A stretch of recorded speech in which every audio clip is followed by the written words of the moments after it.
بسم اللہ الرحمن الرحیم۔ آج ہم آپ کو لیے چلتے ہیں ایک دنیا میں، جاپان، ساری دنیا سے 10 سال آگے جینے والا ملک۔ تو جاپان کے کچھ ایسے ہی عظیم خوبصورت حقائق کے متعلق بتاتے ہیں۔ ایک طرف جاپان کے بہت خوبصورت کمال کے حقائق جو جاپان کو بلندیوں پر لے جا رہے ہیں، لیکن ان ساری باتوں کو سننے کے لیے آپ پلیز میرے چینل کو سبسکرائب کر لیجئے اور ساتھ آپ بیل آئیکن کو دبا دیجئے تاکہ آئندہ کے لیے آپ کو ایسی خوبصورت سوچنے والی، شعور والی، سمجھنے والی ویڈیوز ملتی رہیں۔ آپ ان پر کمنٹس کیجئے، آپ ان پر جا کر کوئی سوال کرنا چاہیں تو وہ بھی کیجئے، ان کے جوابات تلاش کرنے کی بھرپور کوشش کی جائے گی۔ میرا چینل ایک نئی سوچ، ایک نیا سوال، ایک نئی جستجو کو جنم دینے کے لیے، اپنی منزل کی کھوج کرنے کے لیے۔ جاپان پوری دنیا سے 10 سال آگے جینے والا ملک۔ آج بھی ٹیکنالوجی کی دنیا میں جاپان کا کوئی مقابلہ نہیں ہے۔ آپ اس سے اندازہ لگائیں کہ جاپان ایک ایسا ملک ہے کہ جہاں پر پچھلے 30 سال میں چوری نہیں ہوئی، قتل نہیں ہوا، ڈاکہ نہیں ہوا۔ دیانتداری کی آپ مثال اس سے سمجھیں کہ دنیا میں اس وقت جاپان پوری دنیا میں پہلے نمبر پر ہے دیانتداری میں۔ آپ 1 کروڑ روپے سڑک پر پھینک دیں، تماشا بیٹھ کر دیکھیں، اٹھانے والا نہیں ہوگا، بلکہ ایسا ہو سکتا ہے کہ لوگ آپ کو وہ پیسہ سمیٹ کر دے دیں۔ ایسا ہو سکتا ہے کہ وہ 24 گھنٹے کے دوران اس کو کلیکٹ کر کے پولیس کا کوئی نمائندہ یا حکومت کا کوئی نمائندہ آپ کے گھر تک پہنچا دے۔ جاپان کے لوگوں کی زندگی کی ترتیب ایسی کہ اگر سگریٹ بھی کہیں پینا ہو تو جیب میں ایشٹرے رکھے ہوئے ہوں، چھوٹی سی ڈبیا ایشٹرے کی ان کی ہوتی ہے۔ اس کی مثال ایک واقعہ بھی آپ کو سناتا چلوں۔ پنجاب یونیورسٹی میں ایک وفد آیا طالب علموں کا، اس وقت پنجاب یونیورسٹی میں پڑھتے تھے۔ وہاں پر بیٹھے جیسے لڑکے، پاکستانی لڑکے تھے کہ کیفیٹیریا میں بیٹھے ہوئے جیسے چیزیں پھینک رہے ہوتے ہیں، ہم بے ترتیب ہوتے ہیں، صفائی کا اتنا خیال نہیں رکھتے۔ لڑکے سگریٹ بھی پی رہے تھے۔ جاپانی کچھ طلبہ نے سگریٹ جب پینا شروع کی تو انہوں نے جیب سے ڈبیا نکالی، ایشٹرے والی ڈبیا نکالی، سگریٹ جلائی، سگریٹ کی وہ جو ماچس کی تیلی تھی وہ بھی اس میں ڈالی، راکھ بھی اسی میں ڈالتے رہے۔ میں نے ان سے پوچھا کہ یہ سارے لوگ ایسا کر رہے ہیں تو آپ ایسا کیوں نہیں کریں؟ انہوں نے مسکرا کر کہا کہ اگر ہم ایسا کرنا شروع کر دیں، اپنی لائف کی روٹین ختم کر دیں تو وہاں پر ملک میں ہمارا رہنا مشکل ہو جائے گا۔ جاپان میں آپ اس بات سے اندازہ لگائیں کہ آپ کے پاس زمین ہے، آپ نے ہل چلائے ہیں، آپ نے دوبارہ اس ٹریکٹر کو سڑک پر لے کر جانا ہے تو آپ کو اس کو ٹائر دھو کر جانا پڑے گا۔ صفائی اتنی سڑکوں میں جیسے شیشے میں منہ نظر آتا ہے۔ جاپانی لوگ محنتی اتنے ہیں کہ جاپانی عورت اگر ٹرین میں جا رہی ہے تو وہ ساتھ سویٹر بنتی جا رہی ہے۔ جاپانی لوگ محنتی تو جاپانی لوگ اتنے ہیں کہ آپ حیران ہو جائیں گے۔ وزیر اعظم سال میں کئی بار ہاتھ جوڑ کر ان لوگوں کی ریکویسٹ کرتا ہے کہ مہربانی کر کے اتنا کام نہ کیا کریں۔ اور آپ کو جاپان کی کیا حیرتوں کی کہانی سنائیں کہ جاپان ایک اتنا کمال کا ملک ہے جہاں پر نظام اتنے خوبصورت بنے ہوئے ہیں۔ آپ ٹرینوں کا اندازہ اس بات سے لگائیں کہ ایک ٹرین اگر لیٹ ہو جائے تو اس ٹرین کی سیکنڈوں کی بات ہے لیٹ کی، شکایت نہ ہو تو ٹرین کا وزیر معافی مانگے یا ٹرین کا مالک اونر معافی مانگے۔ منٹوں میں لیٹ کی بات ہوئی تو پوری کی پوری جو کمپنی تھی اس کو بند کر دیا گیا۔ جاپان کے لوگوں کی کیا بتائیں کہ ایک قصبہ ہے جہاں پر صرف ایک ٹرین اس لیے چلتی ہے، پچھلے 10 سال سے مسلسل چل رہی ہے، ایک ہی مسافر ہے وہ لڑکی، اس کی گریجویشن جب تک مکمل نہیں ہوتی اس کے لیے وہ ٹرین چل رہی ہے۔ اور کیا بتائیں آپ کو جاپانی لوگوں کی آپ عادات، آپ اندازہ لگائیں، آپ اخلاقیات کا اس لیول پر اخلاقیات ہے کہ آپ کسی کو کندھا ماریں سامنے والا آپ سے معذرت کرتا دکھائی دے۔ جاپانی لوگوں کے کیا کہنے، ان کا نظام، دنیا کا عجیب ملک جہاں پر ٹرینوں میں سواری کے لیے انہوں نے ملازم رکھے ہوئے جو لوگوں کو دھکے دے کر چڑھاتے ہیں ٹرینوں میں، کہیں ٹرین لیٹ نہ ہو جائے اور آیا ان کی کمپنی کو جرمانہ نہ ہو جائے یا بند نہ ہو جائے۔ جاپان کے ٹوائلٹس کی بات کریں تو جاپان کے ٹوائلٹس کی بات آپ سن کر حیران ہو جائیں گے کہ جاپان کے ٹوائلٹس میں ایسی مشینیں لگی ہیں جو آپ کے ویٹ سے آپ کے دل کی دھڑکن تک آپ کو بتا دیں، حتیٰ کہ گیمز تک وہاں پر کھیلی جا سکتی ہیں۔ جاپانی لوگ اتنا خیال کرتے ہیں کہ کسی چیز کو خواہ مخواہ نہ چھوا جائے۔ بند ہو جاتی ہیں. کیبز ایسی ہیں کہ آپ کا ہاتھ ان کے قریب آئے گا، جب مسافر اس کے سامنے آئے گا تو کیب کا دروازہ خود بخود کھل جائے گا. آپ بیٹھیں گے تو کیب کا دروازہ خود بخود بند ہو جائے گا. ٹوائلٹس کے دروازے ایسے، آفیسز کے دروازے ایسے.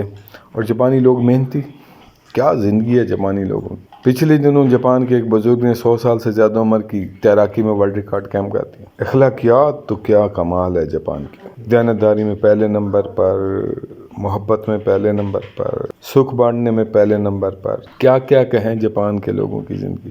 آپ اس سے اندازہ لیں کہ جاپانی قوم چاول کی بہت ان کی مرغوب غذا ہے، بہت شوق سے کھاتے ہیں. ایک دفعہ جاپان میں چاول کی فصل نہیں ہو سکی، قحط پڑ گیا، تو جاپانی حکومت نے ایک ایسا طریقہ کار کیا، انہوں نے ایسا میکنزم بنایا کہ 30 سال کے لیے انہوں نے ایسا ذخیرہ تیار کر لیا کہ دنیا پوری میں بھی اگر چاول نایاب ہو جائے تو وہاں پر 30 سال تک چاول لوگوں کو مل سکتا ہے. اتنی خوبصورت قوم. یقین کیجئے ان کے پاس کوئی وحی نہیں ہے، وہ کسی کتاب کو فالورز نہیں ہیں، وہاں پر کوئی تبلیغی اجتماع نہیں ہوتا، وہاں پر مرنے کے بعد کے ڈھنگ نہیں سکھائے جاتے. جاپانی قوم کے پاس کوئی چلے، کوئی وظیفے نہیں ہیں.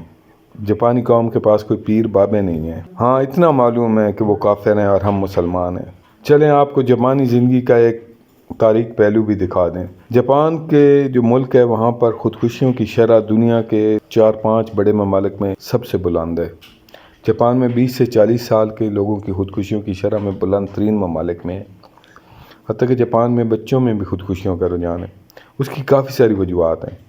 کچھ بہت زیادہ مشکل زندگی، بہت زیادہ محنت طلب زندگی، سکول میں بہت زیادہ سٹریس ایجوکیشن کے لیے، محبت میں ناکامی، بعض اوقات معیشت میں تھوڑی بہت ناکامی، اور سب سے بڑی کچھ ریزنز میں جوا خانے کسینو جو ہے وہاں پر اس طریقے سے وہ جو لوگ ہارتے ہیں، ایسی چیزیں ہوتی ہیں، لوگ دل برداشتہ ہوتے ہیں. جیسے غریب ملکوں میں ہمارے یہاں یہی ہوتا ہے کہ لوگ غربت سے تنگ ہو کر، بے روزگاری سے تنگ ہو کر، ظلم سے تنگ ہو کر، بے انصافی سے تنگ ہو کر کرتے ہیں. جاپانیز قوم میں جو سب سے بڑا، جو مجھے ذاتی طور پر جو میں نے آبزرو کیا ہے، جو میں نے سمجھا ہے ان کے تمدن کو، جو سب سے زیادہ ان میں جو ریزن ہے خودکشی کرنے کی، اس کی وجہ سب سے زیادہ بے مقصدیت ہے. زندگی میں جب بے مقصدیت پیدا ہو جائے، جہاں پر زندگی ایک سٹیج پر آ کر رک جائے، چاہے آپ کے پاس پیسہ ہو، معیشت ہو، دولت ہو، سہولتیں ہوں، ٹیکنالوجی ہو، سب کچھ ہو، جب آپ کی زندگی کا مقصد ختم ہو جائے، کوئی مقصد آپ کو سامنے نہ نظر آئے، اس وقت جہاں زندگی رک جائے، اس پوائنٹ پر جا کر انسان اس زندگی کو ختم کرتا ہے. کارل مارکس نے اس کا حل ڈھونڈا تھا. داس دا کیپیٹل میں وہ کہتا ہے کہ میں نے اس کا سارا چیزیں سب کچھ کر لیا ہے، لیکن مجھے وہ جذبہ محرکہ نہیں مل سکا جو اکسائے انسان کے لیے، اس مقصد کے لیے، اندر سے اس کو اکسائے. قرآن مجید نے اس کا بڑا کمال کا حل دیا تھا. ایک ہی لفظ میں قرآن مجید نے اس کو کمپلیٹ کر دیا تھا. الاف. قرآن مجید کہہ رہا ہے، اور اے نبی کریم صلی اللہ علیہ وسلم، یہ آپ سے پوچھتے ہیں کہ ہم اللہ کی راہ میں کیا خرچ کریں، تو کہہ دیجئے ان سے کہ جو تمہاری ضرورت سے زائد ہے وہ خرچ کر دو. یعنی الاف وہ ضرورت سے زائد ہے جو آپ نے خرچ کرنا ہے، جہاں پر آپ نے دوسروں کو ترجیح دے دینی ہے، دوسروں کی ضرورتوں کو ترجیح دے دینی ہے. یہ وہ نظام تھا، یہ وہ مقصدیت تھی. اور اس کے لیے قرآن نے بڑی کمال کی بات کی. قرآن نے کہا ہے کہ اللہ مومنین سے بھی کرتا ہے، تجارت کرتا ہے، جس میں مومنین اللہ کو اپنی جان اور مال بیچ دیتے ہیں، اس کے ساتھ سودا کرتے ہیں، جنات کے لیے، اگلی زندگی کے لیے، جنت کے لیے سودا کرتے ہیں. جیسے آپ ایک گیم میں نیکسٹ سٹیپ اس کو کلیئر کرتے ہو، نیکسٹ سٹیپ اس کو کلیئر کرتے ہو، نیکسٹ سٹیپ، اس نیکسٹ سٹیپ کی جو جستجو ہے اس میں انسان رہتا ہے. اقبال نے اس کو بڑا کمال کہا تھا، غافل اسے سمجھا اختتام زندگی، اصل میں ہے یہ دوام زندگی. یعنی مرنے کے بعد زندگی ختم نہیں ہوتی، اس کا نیا سٹیج شروع ہوتا ہے. اور اس سٹیج میں وہ لوگ جاتے ہیں جو اللہ کے ساتھ وہ بھی وہ سودا کر چکے ہوتے ہیں، اور اللہ کے قوانین کی یہ اطاعت کوئی چند گھنٹوں، ایک دن، ایک مہینے کے لیے نہیں، یہ 365 دنوں کے لیے، اور پھر ساری لائف کے لیے، جتنا آپ کے پاس لائف کا سپیم ہے وہ پورے کا پورا ہے. اور اس میں آپ نے اس سودا کیا ہے کہ آپ نے اپنے آپ کو اللہ کے قوانین کے مطابق چلانا ہے، اور اللہ کے قوانین کے مطابق آپ نے اس دنیا کی زندگی کو جنت بنانا ہے. ربنا آتنا فی الدنیا حسنۃ، اس دنیا کو جنت بنانا ہے، وفی الآخرات حسنہ، اور پھر آپ کو اگلی دنیا میں بھی جنت ملے گی. کاش ہمارے یہاں یہ سمجھایا جائے، کاش ہمارے یہاں یہ چیزیں ہوں. ان جیسے ممالک میں جیسے جاپان کی آپ کو میں مثال دی، اگر بے مقصدیت ہو جائے تو یہ مقام آ جاتا ہے کہ انسان اپنی زندگی ختم کرنے بیٹھ جاتا ہے۔ اور ہم جیسے معاشرے جہاں پر لوگ روشنی بانٹنے والوں کی آنکھیں چھین لیتے ہیں، روشنی بانٹنے والوں کے ہاتھ قلم کر دیتے ہیں، جہاں ایک دوسرے کو جینے کا حق نہیں دیا جاتا۔ اللہ تعالیٰ نے آپ کو زندگی عطا کی ہے، سب کو اس نے سانسیں عطا کی ہیں، آپ اس سے سانسیں چھیننے والے کون ہو؟ آپ لوگوں کو یہ خوبصورتیاں عطا کریں، لوگوں کو یہ آسانیاں عطا کریں، لوگوں میں محبتیں بانٹیں، لوگوں میں روشنیاں بانٹیں، کسی کے راستے کی رکاوٹ نہ بنیں، سب کے لیے، اپنی ذات کے لیے، سب کے لیے آسانیاں پیدا کریں اور اس معاشرے کو ایسا خوبصورت بنائیں کہ دنیا میں پاکستان ایک اسلامی ریاست کے طور پر جانا جائے، اور یہ ہم سب کے لیے بھی خوبصورتی، اس دنیا میں بھی کامیابی ہو اور آخرت میں بھی کامیابی ہو۔